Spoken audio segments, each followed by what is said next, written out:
Bapak mau membaca sholawatnya pura-pura, udah dah, pokoknya baca dipamerin dah. Sallallahu alaihi Muhammad, sallallahu alaihi Muhammad, sholawat paling pendek orang menyebutnya di pesantren sholawat Jibril.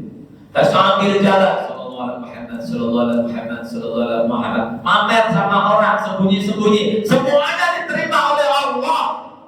Mau pamer, mau pura-pura, mau ikhlas, mau kagak ikhlas, sholawat tetap diterima oleh Allah Subhanahu wa taala. Wa hadhihi maziyatus shalah ala Nabi sallallahu alaihi wasallam.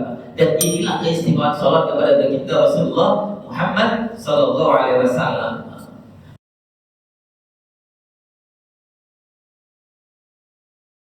Bapak Ibu sekalian, segenap jamaah Masjid Sholahuddin yang dimuliakan oleh Allah Subhanahu wa taala, puji syukur alhamdulillah sore kali ini Allah mempertemukan kita. Mudah-mudahan ini yang pertama adalah pertemuan yang diridai oleh Allah Subhanahu wa taala.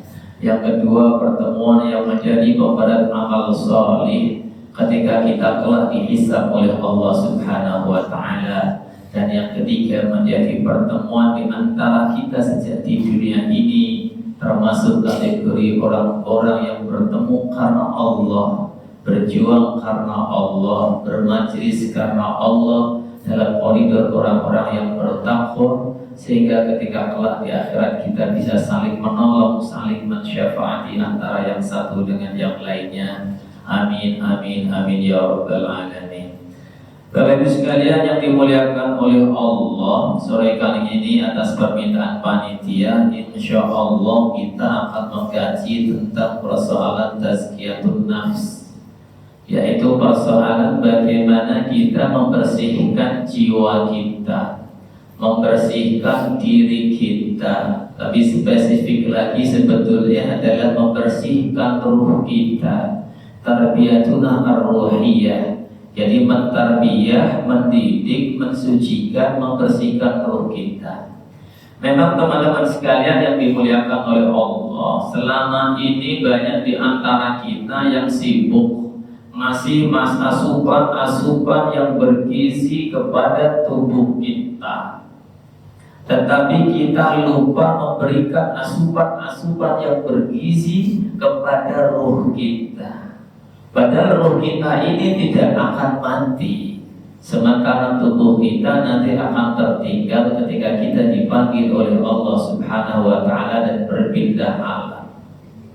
Persoalannya adalah ketika kita hidup di dunia ini adalah tempat di mana Allah gak mungkin membuat kita istirahat, Bapak Ibu sekalian. Jadi gak mungkin di dunia ini kita mau hidup enak-enakan tuh gak mungkin. Karena memang dunia ini adalah tempat di mana kita menanam, dan pada saat memanennya bukan di dunia ini tetapi di akhirat nanti. Dan inilah yang membedakan antara kita orang-orang yang beriman dengan mereka-mereka yang kagak beriman. Mereka yang kagak beriman barangkali itu akan jadikan dunia ini seolah-olah adalah tujuan mereka. Dunia ini adalah tempat-tempat bersenang buat mereka, sehingga apapun dia lakuin untuk kesenangan di dunia ini, meskipun itu adalah melanggar syariat Allah Subhanahu wa taala. Sementara kita yang beriman kepada Allah, di dunia ini kagak. Dunia ini semuanya ada batasannya, semuanya ada larangannya, semuanya ada aturannya, semuanya ada syariat-syariat yang ditetapkan oleh Allah, sehingga seolah-olah kita di dunia ini menjadi hidup di dalam penjara. Sampai ulama yang ada mengatakan ad-dunya sijnul mu'minin wa jannatul kafirin. Dunia itu adalah penjara bagi umat-umat mukmin, orang-orang yang beriman, dan menjadi surga bagi orang-orang yang tidak beriman kepada Allah Subhanahu wa taala.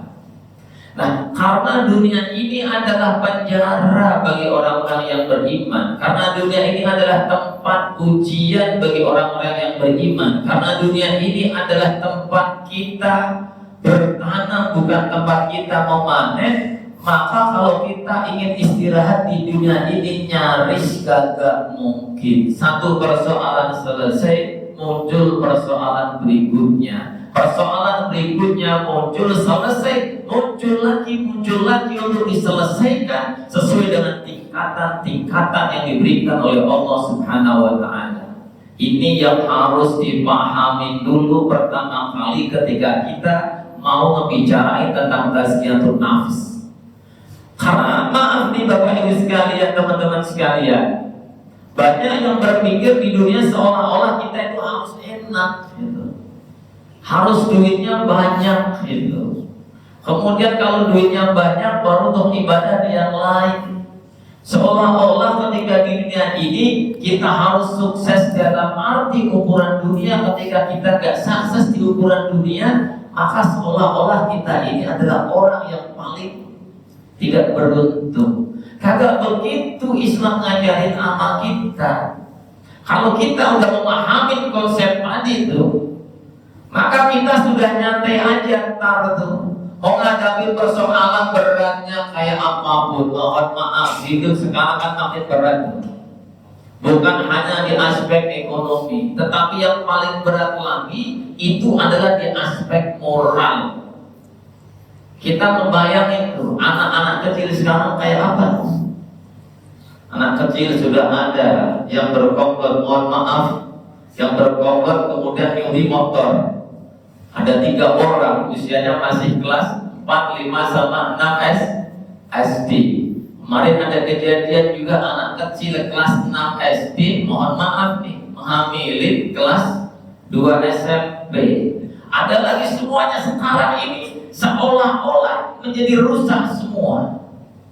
Dan ini adalah tanggung jawab kita sebagai hamba Allah yang mukmin, yang beriman. Kenapa kerusakan ini bisa terjadi? Ini karena yang pertama, kalau kita beriman kepada Allah, memang dunia ini adalah ujian bagi orang-orang yang beriman. Maka kalau ada yang sekali lagi ingin tidur-tidur di dunia, ingin enak-enak di dunia, maka umat Islam, orang-orang yang beriman punya konsep, kita baru istirahat, kita baru bisa tidur, kita baru bisa bahagia ketika besok kaki kita betul-betul menginjak jannah surga Allah Subhanahu wa Ta'ala. Selama belum, semua itu adalah masih ujian dari Allah Subhanahu wa Ta'ala. Pahamin ini dulu, biar persoalan seberat apapun kayak di dunia ini, urusan rumah tangga, urusan dedikasi moral, urusan ekonomi, urusan yang lain, itu entar akan selesai dengan sendirinya kalau kita pahamin ini. Kalau nggak kita pahamin, jangan salah itu.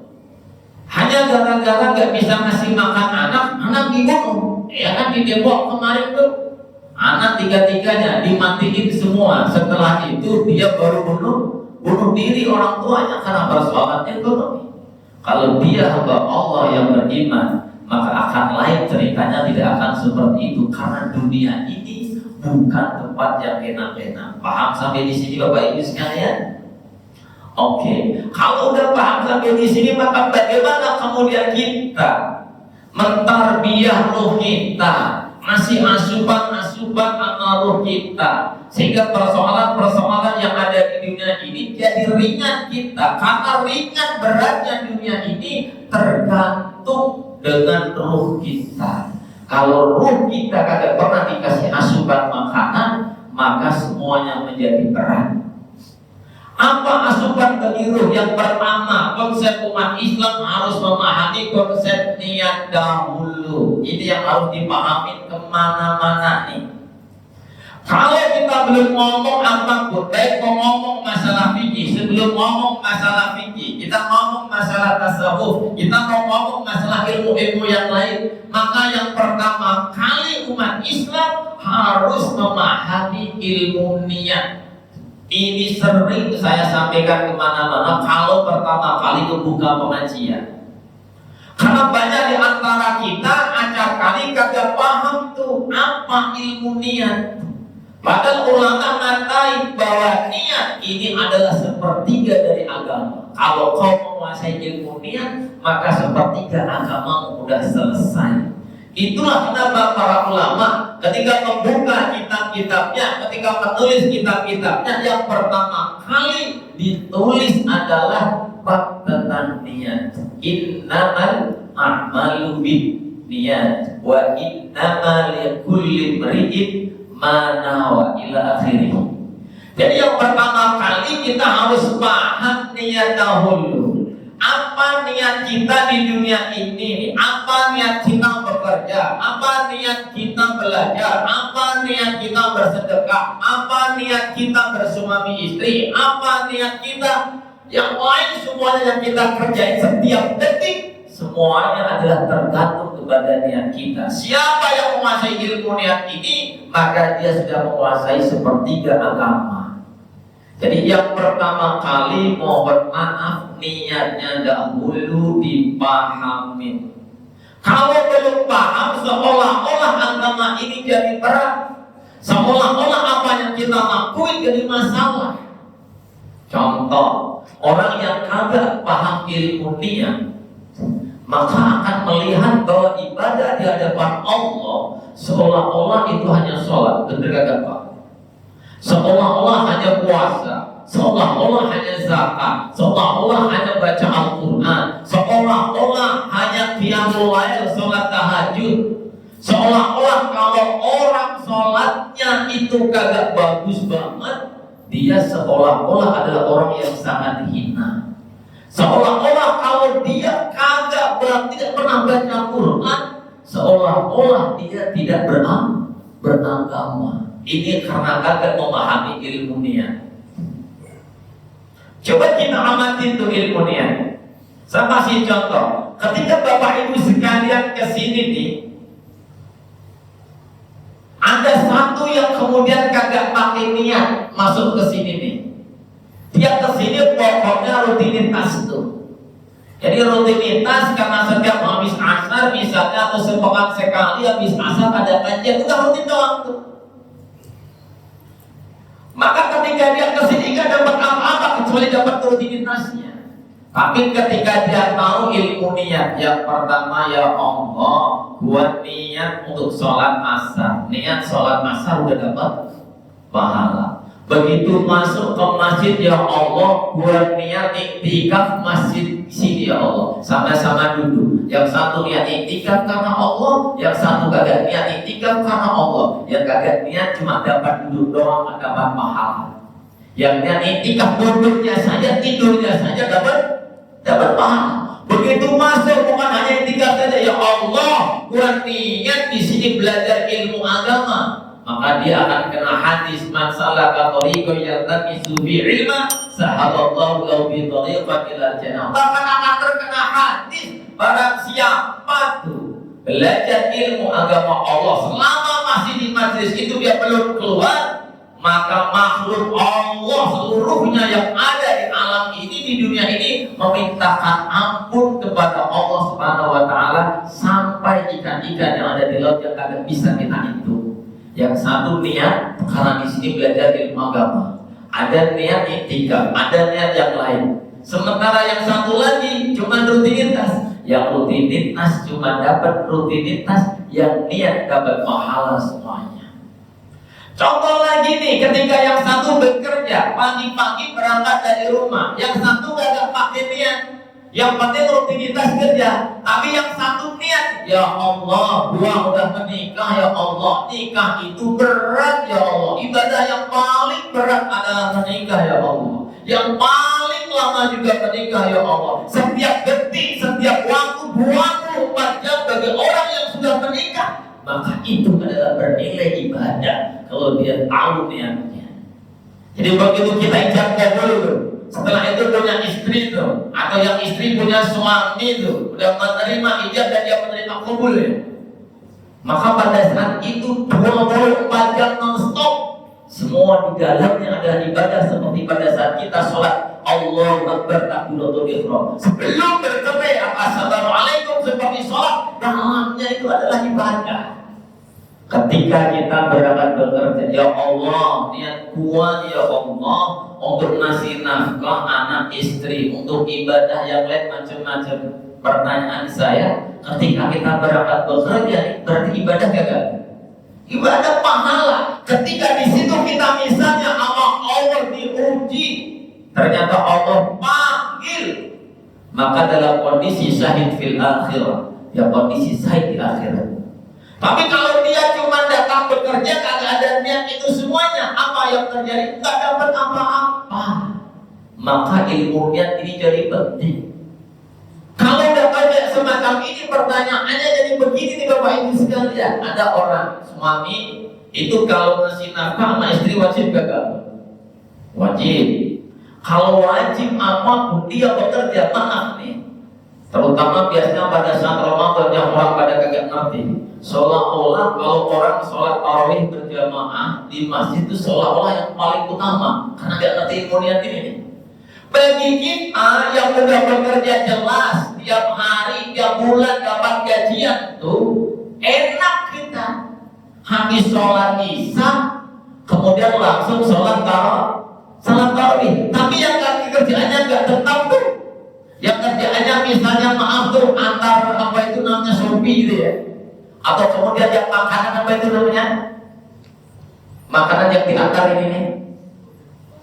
Kurir itu ya, kurir makanan itu, beli makanan terus diinikan. Itu dia pada saat banyak-banyaknya nih pesanan nih. Pada saat habis maghrib bisa masih banyak. Dia ternyata bekerja karena Allah. Di situ banyak pas kalau siang sepi pada puasa, nggak ada yang ini.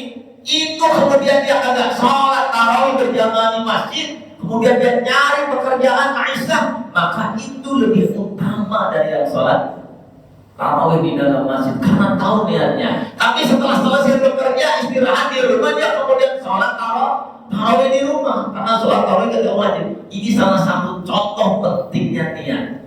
Maka Bapak Ibu sekalian, yang pertama kali kalau ngomong tazkiyatun nafs, mau memperbaiki diri kita, setiap detik, setiap waktu sekarang kita jadikan beribadah kepada Allah Subhanahu wa Ta'ala. Karena kalau niatnya kita adalah Allah, segala sesuatu adalah Allah, dikit-dikit adalah Allah, maka di situ setiap detik kita adalah bernilai ibadah. Bapak Ibu lagi ketik, yang satu gak ada niat, maka dia akan bernilai ibadah. Paham sampai di sini? Maka niat itu penting. Kalau niatmu untuk dunia, Allah kasih dunia. Kalau niatmu untuk Allah dan Rasulnya, maka niatmu adalah untuk Allah dan Rasulnya. Yang niatnya dunia, dia besok hanya dapat dunia saja. Yang niatnya akhirat, dunia dapat, akhirat juga dapat. Yang pertama, ilmu niat seperti ini harus kita pahami. Jadi kalau hati kita mau baik, niat harus betul-betul ngerti. Yang kedua, apa yang diajarkan Islam kalau kita ini perbaiki hati dan diri kita, perbaiki ruh kita, karena utamanya adalah ruh. Kathrotut tilawah. Yang kedua, memperbanyak tilawatil Quran. Huwallazi ba'atsa fil ummiyina rasulan minhum yatlu 'alaihim ayatihi wa yuzakkihim wa yu'allimuhumul kitaba wal hikmah wa in kanu min qablu lafi dhalalin mubin. Rasulullah ketika membangun peradaban yang ada di Mekah tuh, orang-orangnya keras kepala semua, orang-orangnya susah semua, dikit-dikit diselesaikan dengan okor, dikit-dikit kelahi. Kalau ada anak perempuan dianggap agak bermanfaat, maka anak itu ditanam hidup-hidup. Kalau ada yang menyinggung dikit-dikit seolah-olah harga diri, maka kagak ada persoalan kecuali yang kuat dia yang menang. Muhammad Rasulullah diutus oleh Allah di dalam kaum yang ummi yang tidak berperadaban seperti itu. Tapi hanya dalam tempo yang sangat singkat ternyata bisa merubah. Hanya dalam waktu 22 tahun. Selama beliau hidup, maka kemudian terjadi perubahan yang luar biasa. Rumusnya apa? Karena Allah memerintahkan pakai rumus dari Rasulullah. Yang pertama, yatlu 'alaihim ayatihi. Kalau kalian pengen hati kalian tentrem, kalian pengen roh kalian kasih makanan paling bergizi, perbanyak tilawatil Quran. Kenapa? Karena Quran syifaa'un wa rahmatul lil mukminin. Al-Quran merupakan obat, syifa, rahmat dan sekaligus rahmat lil mukmin, bagi orang-orang yang beriman. Kenapa Ustaz? Quran yang ditekan tilawahnya Ustaz. Karena orang sekarang dikasih taklim kayak apapun gak bisa masuk. Orang dikasih ceramah kayak apapun gak bisa masuk. Karena orang-orangnya jarang tilawah. Sementara Qurannya ngomong, yatlu alaihim ayatin. Kalau kau sering membaca Al-Quran dan bacakan Al-Quran kepada mereka, wa yuzakkihim, maka hati mereka akan bersih. Kalau hati mereka bersih, baru kemudian yatlu alaihim wa yu'allimuhumul kitab, maka baru ada taklim. Ada taklim kayak semacam ini. Kalau orang yang ditaklimin sering membaca Al-Quran, tilawah Al-Quran niru para sahabat, semales-malesnya sahabat itu khatam Al-Quran 40 hari satu kali khataman. Umumnya mereka adalah 30 hari khatam satu kali. Yang sahabat-sahabat khusus khatam satu pekan satu kali. Yang sahabat-sahabat paling khusus kayak sahabat Umar bin Khattab, sahabat Abu Bakar, Umar, Utsman, Ali, itu khatam 3 hari satu kali. Quran selalu menjadi hati mereka, jadi zikir mereka. Artinya apa? Mereka ketika ditaklimin tuh, dikasih nasihat, dikasih mau'izatul hasanah, maka mereka mudah menerima. Otomatis hati akan bersih. Coba bayangin, maaf, orang banyak yang rajin sholat berjamaah, tapi belum tentu rajin tilawah. Tapi kalau ada orang rajin tilawahnya, bisa dijamin, insya Allah sholatnya juga rajin, sholatnya juga baik. Maka kalau kita ingin tazkiyatun nafs, yang nomor 2 setelah ilmu niat, makanya kalau di orang-orang Jawa ada kan obat hati, ada 5 perkara. Yang nomor 1 baca Quran dan maknanya ditempatkan di nomor 1. Tapi sebelum Quran dibaca harus tahu niatnya tadi. Maka sekarang tilawah. Ada kisah nyata, karena Quran menjadi syifa. Zikir yang terbaik adalah Quran, karena Quran kalamullah. Sampai-sampai kalau kau sibuk membaca Al-Quran, kau lupa berdoa kepada Allah, kau lupa meminta kepada Allah, maka Allah akan memberikan yang tidak kau minta dari hamba-hamba yang minta yang terbaik. Jadi apapun yang kita minta pasti diberikan oleh Allah. Kisah nyata ada seorang hamba Allah di Mesir. Dalam kitab Al-Nasada bil Quran, ini kitab modern terbit tahun sekitar 2000-an. Ditulis oleh ulama Abdul Fidah Dinillah. Anak Mesir, ini ada orang kaya Mesir, hidupnya bagus, anaknya solihah, keluarganya juga solihah. Anaknya semata wayang, perempuan doang 1, tetapi solihah. Diuji sama Allah secara ekonomi mapan, apa-apa, tapi tiba-tiba diuji oleh Allah, anak semata wayangnya yang solihah tadi jatuh sakit. Ketika diperiksakan ke rumah sakit A, ternyata laboratorium menunjukkan dia kena leukemia atau kanker darah. Di rumah sakit B terus cek lagi, ternyata sama. Di rumah sakit C ternyata sama. Dan divonis usianya agak lebih dari 60-an. Apakah si orang tuanya gelisah, sedih? Tentu. Anaknya bagaimana? Sedih iya. Tapi karena ini adalah hamba Allah yang solihah, keluarga yang solihah, keluarga yang sakinah, dia beriman kepada Allah, maka dia kagak pernah berputus asa. Anak yang beranikan diri bertanya sama bapaknya, penyakitnya apa? Pak, gak usah papa takut lah, penyakit saya sebetulnya apa? Kok papa sama mama sesedih ini? Diceritain sama orang tuanya. Apakah anaknya kaget? Iya. Tapi anaknya kemudian meminta, Pak, sebelum aku dipanggil sama Allah, aku ingin besok ketika meninggal dalam kondisi di Mekah Al-Mukarramah. dalam kondisi masih umroh, dalam kondisi beribadah kepada Allah. Aku hanya ingin hari-hari terakhirku di hadapan Ka'bah akan membaca Al-Quran, aku baca sampai kemudian Allah memanggil aku. Diturutin sama orang tuanya, umroh. Dan diturutin betul.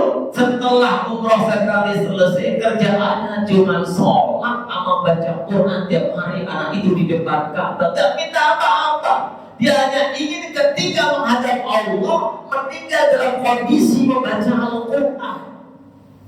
Allah dari 1 bulan, 2 bulan, 3 bulan sampai hari ketika harusnya divonis meninggal, kok anaknya masih seger-seger aja, masih biasa-biasa aja. Akhirnya bapaknya penasaran, dicek lab, kan di sekitar lokasi itu tuh. Cek lab, ternyata kagak ada penyakit leukemia sama sekali. Nggak percaya. Pulang ke Mesir. Ketika pulang ke Mesir, di rumah sakit pertama cek lab lagi, ternyata hasilnya negatif. Yang kedua, ketika cek lab lagi hasilnya negatif. Seluruh dokter bilang, Pak, ini berobat di mana luar biasa. Dikira berobat ke Jerman atau berobat ke Amerika atau ke Eropa. Padahal kagak, dia menyiapkan diri untuk menghadap Allah dalam kondisi tilawah. Ibadahnya hanya tilawah, maka ditulis di dalam kitab alif, obati nafsaka dirimu bil Quran, dengan Al-Quran. Obati dirimu dengan Al-Quran. Guru saya Nabil bin Muhammad bin Ali bin Ahmad al-Misri al-Azhari pernah bercerita, ada salah satu muridnya susah melahirkan karena kondisi sungsang, yang kemudian harus operasi. Maka yang dilakukan oleh beliau, kamu baca Al-Quran, pegangi meskipun mushaf kamu pegang. Ditelepon muridnya ini, bukan dari murid guru saya di Mesir, muridnya dia sudah pulang, tidak di Mesir, di daerah Afrika. Maka lewat telepon beliau bilang, kamu bertawasul kepada Al-Quran, baca apa yang kamu hafal, yang kamu pernah belajar sama aku, pegang Al-Quran, bayangkan Al-Quran bersyafaat kepada kamu, dan bacalah hafalan-hafalan kamu, meminta kepada Allah dengan barokahnya Al-Quran ini agar Allah memberikan mukjizat. Al-Quran yang turun kepada Muhammad, kepada baginda Rasul, yang dibaca oleh malaikat Jibril, yang dibaca oleh Rasulullah, yang dibaca oleh sahabat, yang dibaca oleh ulama-ulama dahulu, sama dengan Al-Quran yang kita baca saat sekarang ini. Kalau dulu bisa keluar mukjizatnya, sekarang kamu betul-betul beriman karena Allah, pasti juga akan keluar mukjizatnya. Alhamdulillah, ternyata anaknya bisa lahir dalam kondisi gagal jadi dioperasi, sukses tiba-tiba bisa baik lagi. Ini adalah hada min fadli Rabbi wa hada bi barakatil Quran. Ini adalah fadl dari Allah dan ini adalah berkat daripada Al-Qur'anul Karim. Jadi Al-Quran tilawah. Paham sampai di sini? Mohon maaf, ini ada tanya jawab kagak ini? Soalnya waktunya sampai jam, panitia menyampaikan sampai jam 4 maksimal. Ada tanya jawab kagak? Kalau kagak ada, kita teruskan yang ketiga. Sebetulnya ada 6. Yang ketiga, Ustaz, kalau kita kagak bisa baca Al-Quran nih, tilawah gak bisa, ini yang orang kagak paham. Al-Quran itu memang bisa mensyafaati, tetapi Al-Quran itu bisa melaknati. Melaknati siapa? Orang yang membaca Al-Quran tetapi tidak memberikan hak dan mustahaknya. Makhorijul hurufnya kagak benar, tajwidnya kagak diperhatikan, hak-hak huruf juga kagak diperhatikan. Mana huruf yang tebal, mana yang tipis, mana yang murokok, mana yang mufakok, semua kagak diperhatikan. Maka Al-Quran bisa melaknati dia.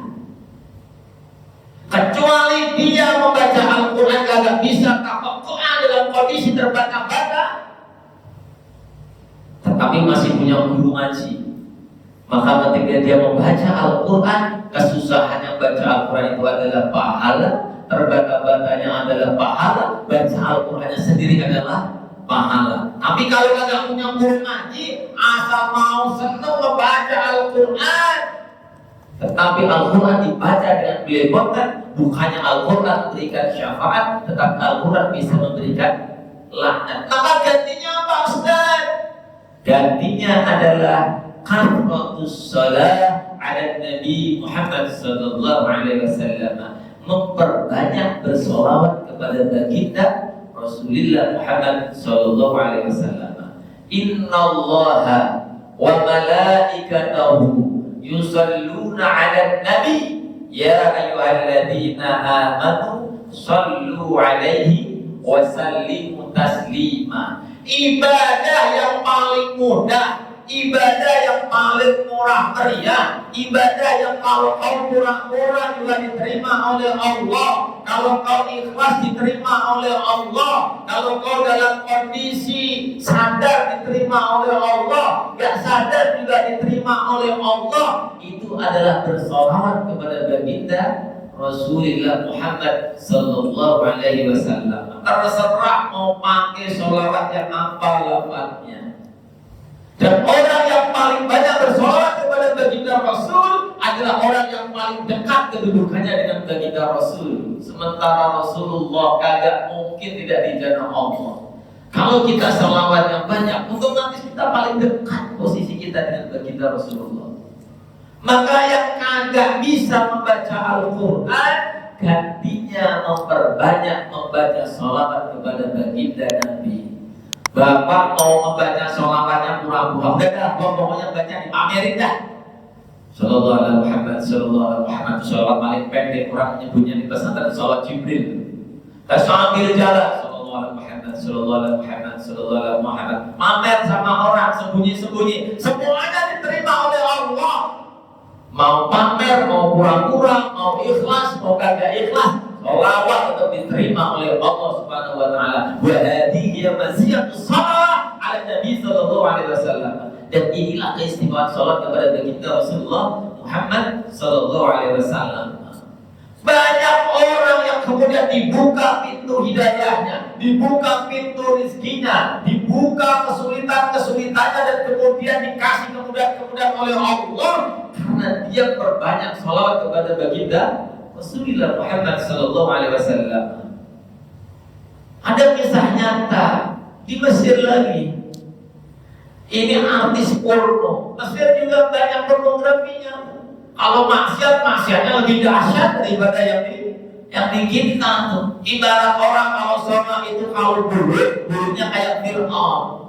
Tapi kalau baiknya kayak Musa. Jadi kagak separuh. Nah, ini nih ada artis pornografi di Mesir dikasih tolak untuk memerankan film Robiah Al-Adawi. Robiah Al-Adawi itu tokoh sufi yang kerjaannya selalu setiap hari bibirnya tidak pernah berhenti bersolawat kepada baginda Rasulullah Muhammad SAW. Jadi dia menghayati perannya ini karena bayaran, karena ingin artis memerankan itu, maka dia praktekkan itu dengan puasa. Tiap hari baca sholawat terus, tidak pernah putus. Di luar syuting maupun di dalam syuting dikasih di karakternya ada yang kayak apa? Seperti dia belajar itu kan karena aktris kan, profesional. Baca sholawatnya bukan karena Allah, bukan karena Rasulullah. Baca sholawatnya berarti karena film. Di tengah perjalanan filmnya belum selesai syuting, suatu malam dia bermimpi. Di dalam mimpi kisah dia ditemui oleh hamba Allah yang sangat tampan, wangi rupawan. Kemudian bersahabat itu namanya beruluk salam kepada dia, Assalamualaikum warahmatullahi wabarakatuh. Setelah itu pergi. Tapi dia merasa kaget, merasa kegembiraan yang luar biasa, bangun tidur kaget, ruangan di rumah dia tidur baunya wangi persis seperti yang di dalam mimpi tadi. Dia bingung siapa nih yang nemuin dia nih di dalam mimpi ini nih. Akhirnya dia nggak bingung, dia tanya ke ulama Mesir pada saat itu, Syekh Mutawalli Asy'arawi. Syekh Mutawalli Asy'arawi punya kitab tafsir Mutawalli Asy'arawi. Kemudian bertanya, apa jawaban Syekh Mutamali Syarawi? Anakku, beruntungnya dirimu, aku ngapal Al-Quran, aku belajar Al-Quran, aku belajar agama di Al-Azhar, hadis semuanya aku pelajari. Sampai hari ini aku belum ditemui oleh baginda Rasulullah meskipun lewat mimpi. Kamu yang kayaknya hamba Allah yang kotor, kamu bersolat seperti itu adalah baginda Rasul yang menemui kamu di dalam mimpi. Betapa cintanya dia kepadamu. Setelah itu artis pornografi ini dia bertaubat. Dia tinggalkan itu dan kemudian menjadi hamba Allah yang saleh. Sejak kejadian itu, salawat yang bukan karena Allah, bukan karena Rasulullah, salawat yang tidak ikhlas itu diterima oleh Allah. Maka mulai sekarang apa sih Bapak Ibu sekalian beratnya? Coba sambil jalan itu, sambil pegang HP di hati ini, sambil searching itu di dalam hati. Sallallahu alaihi Muhammad, sallallahu alaihi Muhammad, sallallahu alaihi Muhammad, sallallahu alaihi Muhammad. Kalau guru saya ngomong minimal jangan pernah kurang dari 1000. Paling tidak kamu kemana-mana itu, meskipun kamu kemana-mana dari sambil bekerja, naik mobil, naik motor, semua di dalam hati, biasakan itu dan rasakan nanti keajaiban di dalam hidupmu. Karena sholawat akan membuka pintu-pintu rahmat, akan membuka pintu-pintu rizki, akan membuka hidayah kepada kita semua. Dan ruh kita akan disambungkan dengan ruhnya baginda Rasulullah Muhammad Sallallahu Alaihi Wasallam. Bapak Ibu sekalian yang dimuliakan oleh Allah, tepat jam 04, jamnya kelebihannya di sini. Kalau di HP saya kelebihan 01 menit, kalau di HP masjid kelebihan 5 menit. Saya kira ini yang bisa saya sampaikan.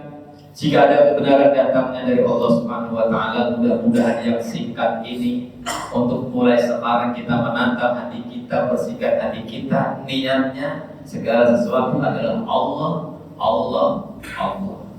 Kemudian yang kedua, tilawah, tilawah, tilawah. Yang nomor 3, sholawat, sholawat, sholawat. Selebihnya kalau ada kesempatan di lain yang waktu akan kita bahas apa lagi. Jika ada kebenaran datangnya dari Allah Subhanahu Wa Taala, jika ada kesalahan pasti karena kebodohan saya. Jika Bapak Ibu sekalian, teman-teman sekalian menemukan kebenaran, alhamdulillah. Dan jika menemukan kesalahan, ingatkanlah saya pasti mau menerimanya. Hada fa astaghfirullaha li wa lakum wa a'fu minkum. Wallahul muwaffiq ila aqwamit thoriq. Assalamualaikum warahmatullahi wabarakatuh.